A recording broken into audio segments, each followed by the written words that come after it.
En este sentido, este sería mi conflicto de intereses, quiero dar una visión un poquito particular de lo que es mi visión de entidades con las que llevo trabajando desde hace muchísimo tiempo. Ya empecé con ello cuando era estudiante de medicina.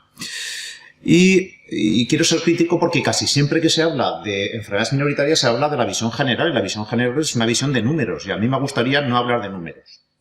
En este sentido nos moveríamos por... Uy, he cambiado.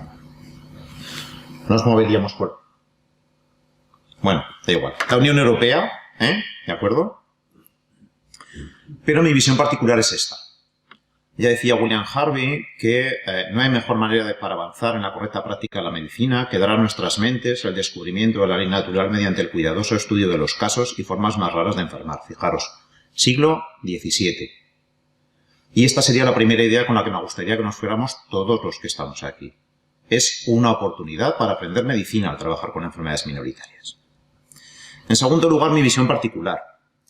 Ya se ha hablado de números, ya sabemos que es una prevalencia en Europa menos de 5 por cada 10.000 habitantes, pero me gusta hacer también un abordaje desde el punto de vista de la época. Por ejemplo, la peste era una enfermedad muy prevalente en la Edad Media y ahora sería una enfermedad que sería considerada como minoritaria. El lugar también depende mucho. La amiloidosis por transtirretina no es considerada una enfermedad minoritaria en Portugal, pero sí que sería considerada una enfermedad minoritaria, pues por ejemplo, o en España o en los países escandinavos. Y depende también del conocimiento. Caso más típico sería el SIDA, cuando comenzó por allá por los años 80, cuando era considerada una enfermedad minoritaria de determinadas clases sociales, hasta que se avanzó no solamente en el diagnóstico, sino en el conocimiento de una misma y fue desclasificada en enfermedad rara. Y la segunda idea con la que me gustaría que nos fuéramos a casa es que todos los que estamos aquí podemos tener una enfermedad rara y en cualquier momento de nuestra vida. Me gustaría que hubiera algún gestor por aquí también para que conociera esta visión particular del doctor Torralba. Porque además el tener una enfermedad rara condiciona un problema de salud grave. Y no solamente al paciente, sino a la familia. Porque hay muchas enfermedades raras, que a la hora de la verdad nuestras consultas de enfermedades minoritarias están llenas. Tenemos muy poquitos pacientes de muchísimas enfermedades. Les altera la calidad de vida y muchos de estos pacientes no solamente tienen alterada la calidad de vida, sino que tienen limitada su expectativa de vida. Y además existe en algún grupo de enfermedades minoritarias una gran dificultad para el acceso a los tratamientos seguros y eficaces que existen. Por lo tanto, yo me planteo dos objetivos para cuando nos vayamos de aquí. Ya os he comentado algunos de los objetivos, que eran algunas ideas particulares, pero me gustaría que nos fuéramos de aquí con la idea de, y tiene mucho que ver con la charla relacionada anteriormente con el compañero, me gustaría que conociéramos qué tipos de pacientes con enfermedades raras son vistas en las consultas de enfermedades minoritarias, y me gustaría también que nos fuéramos con la idea de cuál es el mejor método para el manejo y seguimiento de los pacientes con estas enfermedades minoritarias. Respecto al primer objetivo, los pacientes que vamos a ver en las consultas de enfermedades minoritarias van a ser de diferentes tipos. El primer paciente que vamos a ver es el paciente que viene de la edad pediátrica. Yo os he puesto ahí un paper de los años 90, fijaros, donde ya se hablaba de que realmente nos estamos quitando la pelota cuando los pacientes pasan de la edad pediátrica a las consultas de los adultos. Desde el grupo de trabajo de enfermedades minoritarias y desde el grupo de trabajo AECOM, que son fundamentalmente pediatras, estamos realmente preocupados por la situación española. La transición requiere una preparación del paciente y de la familia para el proceso. El proceso debe iniciarse en un momento de estabilidad de la enfermedad en el que no existan cambios terapéuticos importantes. En pacientes que tienen una expectativa de vida muy corta es probablemente no necesario llevar a cabo esta transición. El proceso debe plasmarse en un protocolo de transición con un programa de actividades previas, supervisado y evaluado. El plan de transición debe ser individualizado y flexible, incorporando la opinión de los pacientes y también probablemente la de los familiares, porque muchos de estos pacientes que recibimos en nuestra consulta no tienen capacidad de decidir. Se debe nombrar un coordinador del proceso de transición. Hombre, ya que somos internistas y somos los que llevamos las enfermedades minoritarias, pues creo que el internista debe ser el líder en esta transición, pero también debe trabajar conjuntamente con el pediatra. Debe ser supervisado el proceso de transición.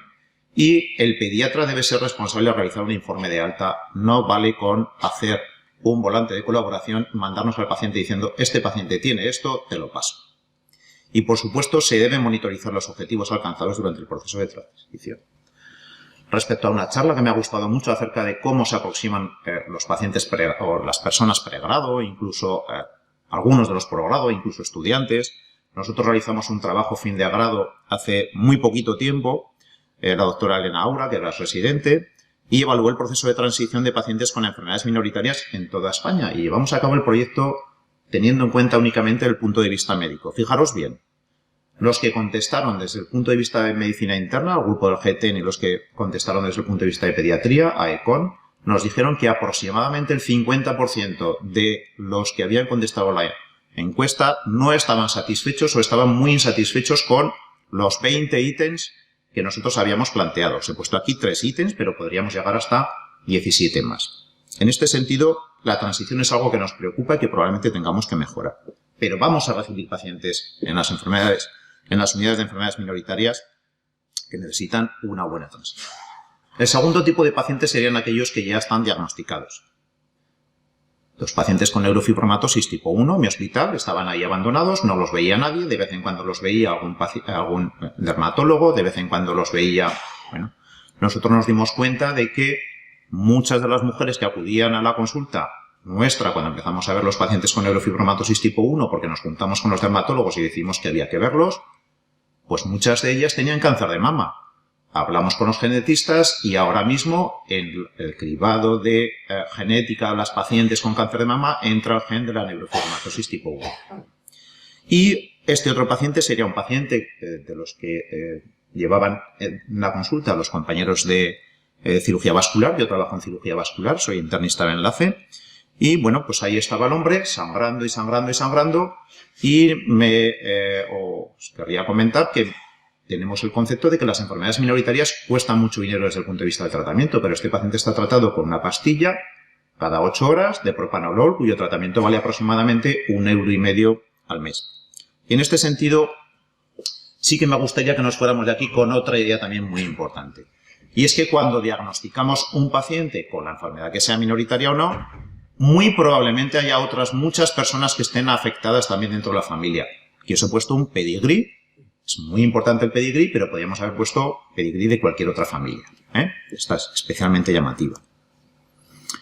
El tercer grupo de pacientes que nosotros vemos con enfermedades minoritarias son aquellos que nos dicen los especialistas. Tiene algo, porque veo que tiene una alteración física, pero no sé muy bien qué es lo que tiene, y me llaman y los veo. Este primer paciente es de la semana pasada, este de la izquierda. Si veis, tiene una rotura del bíceps y tiene además, ojos de mapache. La segunda paciente era una paciente que está en programa de tratamiento de trasplante hepático y renal y era una paciente que tenía pues una facies acrogérica con unas manos especiales que no he puesto ahí. El tercer paciente era un paciente que tenía epilepsia, tenía retraso mental, todos sabemos lo que es esto, es un tumor de Coenen. Y la cuarta paciente era una jugadora de baloncesto que tenía hiperelasticidad. Y en este sentido entra aquí muy importantemente un concepto que es el concepto de dismorfología. Hay algunos signos de enfermedad que nosotros nos tenemos que saber, porque nos van a permitir identificar no solamente a este paciente, sino a otros muchos pacientes dentro de su familia. El primer paciente tiene una amiloidosis. La segunda paciente tenía un síndrome de Alagil, que es una enfermedad grave que cursa con una variante genética de la vía Notch.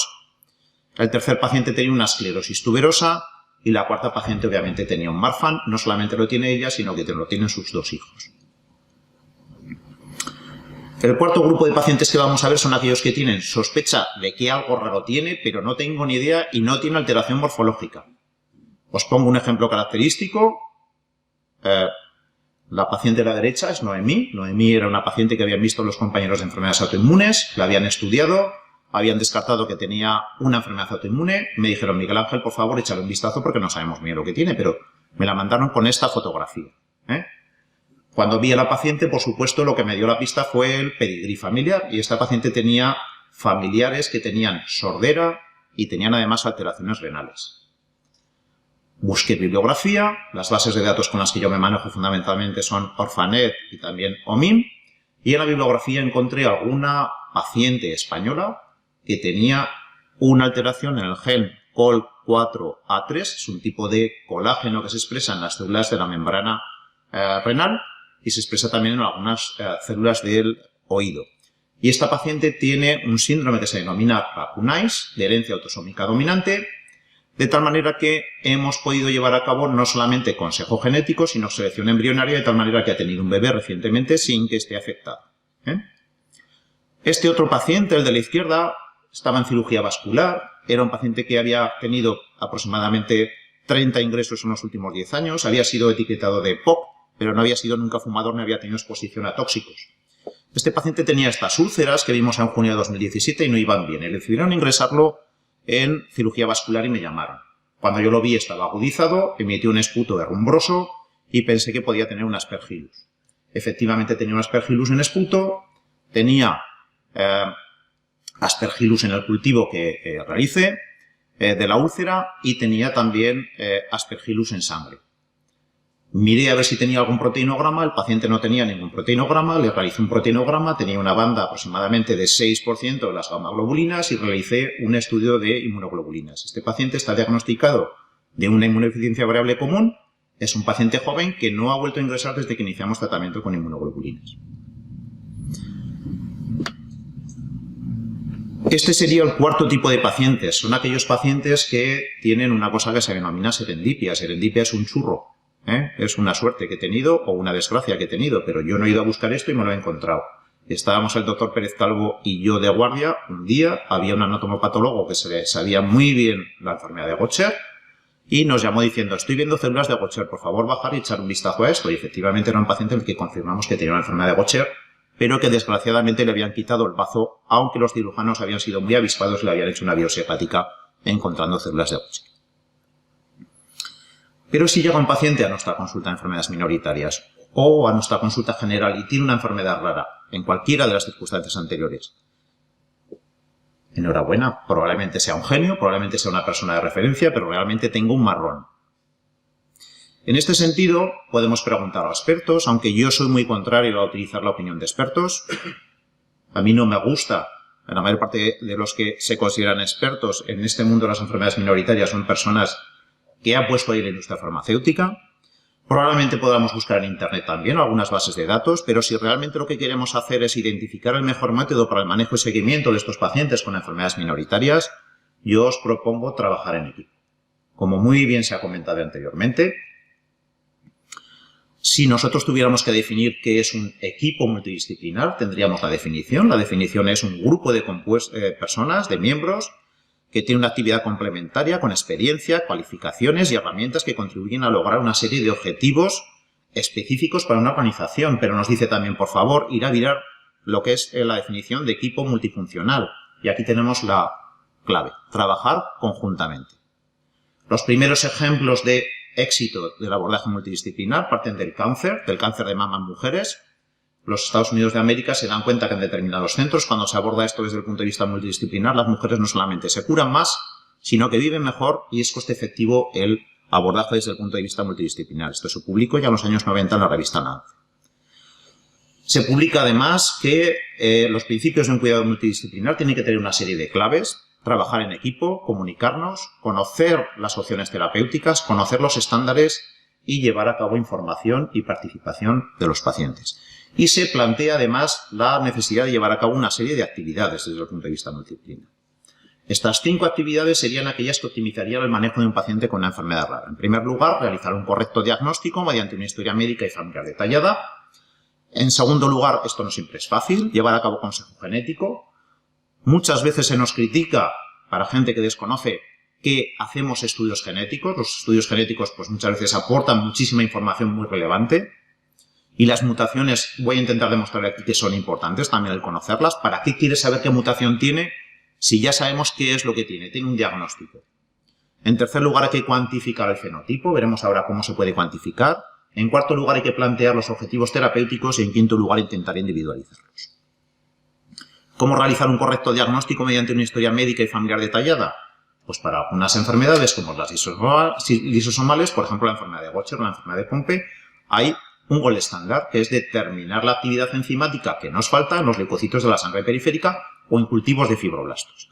Pero muchas veces en enfermedades minoritarias se lleva a cabo el diagnóstico por documentos de consenso, por ejemplo, la enfermedad de Marfan, criterios de Genn, el Ehlers-Danlos tipo 4, criterios de Villafranche, u otros muchos documentos de consenso. Pero algunas veces nos cuesta mucho el poder llevar a cabo un diagnóstico y nos tenemos que fiar o por pruebas de imágenes o por biomarcadores específicos o incluso llevar a cabo estudios genéticos o biopsias y muchas veces no se consigue un diagnóstico como tal.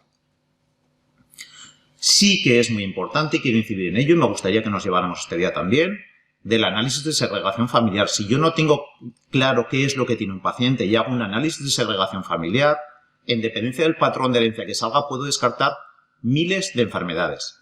Las enfermedades autosómicas recesivas tienen una herencia horizontal y tienen consanguinidad familiar parental.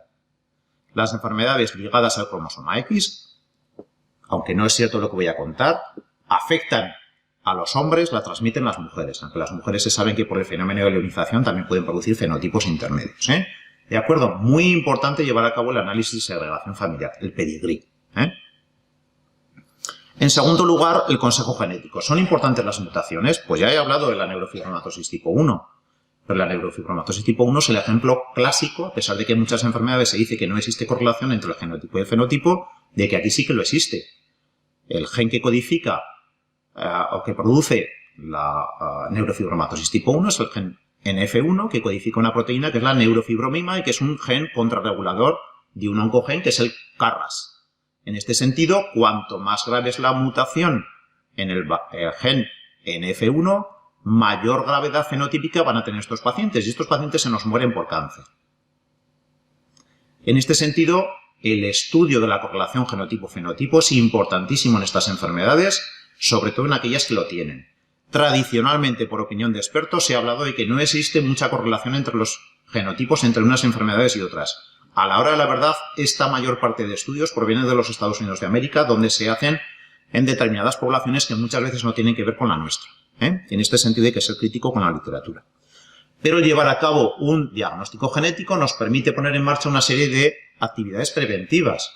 Y el mejor momento para iniciar la asistencia a un futuro embarazo en una mujer con una enfermedad minoritaria es el periodo preconcepcional, porque nos permite estudiar la enfermedad sin las limitaciones que impone el embarazo, situar a la mujer en las mejores condiciones de salud antes de iniciar la gestación y seleccionar el momento más adecuado para la concepción, adoptar medidas para proteger al feto y ofrecer a la mujer información sobre los riesgos que supone el embarazo para la evolución de su enfermedad y de la enfermedad sobre el desarrollo de la gestación. Daros cuenta que estas enfermedades afectan a la gestación y la gestación afecta a la enfermedad también. Y acordaros de Noemi. En tercer lugar, cuantificar el fenotipo. El fenotipo se cuantifica mediante una adecuada historia clínica y una exploración física, pero también utilizamos pruebas desde el punto de vista radiológico, pruebas desde el punto de vista de biomarcadores específicos y subrogados y pruebas desde el punto de vista radiológico, genético. En este sentido, os he puesto algunos ejemplos de los scores que utilizamos para algunas de las enfermedades raras que vemos en la consulta. En la enfermedad de Gaucher se utilizan estos tres, en la enfermedad de Fabry se utilizan estos, y en otras enfermedades como las mucopolisacaridosis se utilizan otros. Los scores nos permiten hacer una fotografía acerca de cómo está el paciente en el diagnóstico de la enfermedad, nos permiten hacer una fotografía acerca de cómo está el paciente cuando se va a iniciar un tratamiento y posteriormente cómo evolucionan. Y esto nos permite cuantificarlo mediante números, que es realmente importante. En cuarto lugar, se deben plantear los objetivos terapéuticos. Genéricamente, los objetivos terapéuticos tienen que ser estos: estabilizar, mejorar y revertir. Cualquiera de estos objetivos terapéuticos que yo consiga en una enfermedad minoritaria es un éxito. Y además yo añadiría la posibilidad de llevar a cabo acciones preventivas. Algunas de ellas ya las hemos comentado, pero como conocemos la historia natural de la enfermedad en muchas de estas enfermedades que no tienen tratamiento, pues podemos establecer medidas preventivas. Por ejemplo, los pacientes que tienen enfermedad de Gaucher son pacientes que desarrollan gamapatía monoclonal y mieloma múltiple y tienen que ser sometidos a un estudio de inmunoelectroforesis anualmente. Pero es que además, otra idea con la que me gustaría que nos fuéramos de aquí es que el que no curemos a un paciente o no tengamos un tratamiento para ofrecerle en estos momentos no significa que no tengamos que hacerle un seguimiento o no tengamos que verle. Cuando yo empecé a tratar pacientes con enfermedades minoritarias, prácticamente existía tratamiento para 1 o 2. Conforme ha ido avanzando el conocimiento, pues hemos podido solucionar y tratar a muchos otros pacientes y familiares. Y por último, me gustaría hacer una reflexión acerca de cómo encontrar un balance entre el cuidado estándar y la medicina individualizada en estos pacientes. Vuelvo al abordaje multidisciplinar. En este sentido, el abordaje multidisciplinar desde el punto de vista terapéutico tiene que seleccionar y evaluar paciente por paciente, definiendo el problema, decidiendo cuáles son los objetivos que quiero plantear, recopilando información en bases de datos, buscando opiniones, comentando el problema, desarrollando soluciones potenciales y ofreciendo opiniones, evaluando las posibles soluciones y escogiendo la mejor opción y haciendo un informe que resuma el plan, distribuyendo las tareas entre los miembros del equipo, como bien os ha comentado antes mi predecesor. El éxito o el fracaso vendrá en dependencia de si se cumplen algunas de las características que voy a exponer. El éxito viene de la mano de que exista claridad sobre el papel y la experiencia de cada miembro del equipo, exista voluntad de asignar tareas de acuerdo a las habilidades de cada una de las personas que participan en el equipo, que exista comunicación regular y eficaz, que existan sistemas de tecnología de la información que nos permita recoger esta, que exista apoyo y educación permanente de los miembros del equipo, tenemos que estar actualizados, que exista financiación, que exista una investigación rigurosa e innovadora y la evaluación en los procesos del equipo, costes económicos y de resultados, tenemos que evaluarnos, que exista un desarrollo de un entendimiento común de la visión de los objetivos y que la selección de los miembros sea la adecuada. Por último, fracasaremos si existe gatekeeping, adueñamiento de las ideas o de los datos por parte del coordinador, si existen factores únicamente financieros, si existe falta de formación logística o criterios de evaluación, o falta de confianza, que únicamente nos centremos en la autonomía profesional o que exista un marco legislativo que limite el alcance de esta actividad profesional. Por supuesto que el especialista líder creo que tiene que ser el especialista en medicina interna, pero tiene que coordinarse con atención primaria al resto de los compañeros que trabajan en el centro donde estemos trabajando. Y que sea el especialista líder no significa que tenga que estar en el centro de la atención. En el centro de la atención tiene que estar nuestro paciente y su familia y su entorno. Por último, ya para concluir, espero haberos convencido a todos de que el mejor abordaje del paciente diagnosticado de una enfermedad minoritaria es un abordaje multidisciplinar porque beneficia, por un lado, al paciente y a la familia desde el punto de vista social, mejorando el acceso a los servicios y la calidad de la atención y disminuyendo el gasto, permitiendo además gestionar el tratamiento mediante el establecimiento de objetivos individualizados, variando programas de dosificación y tipos de terapia, y beneficia también al sistema sanitario, proporcionando un marco que enriquece la interpretación clínica y la aplicabilidad de los resultados, representando el mejor modelo para la traducción de los resultados de la investigación a la práctica clínica diaria. Muchas gracias.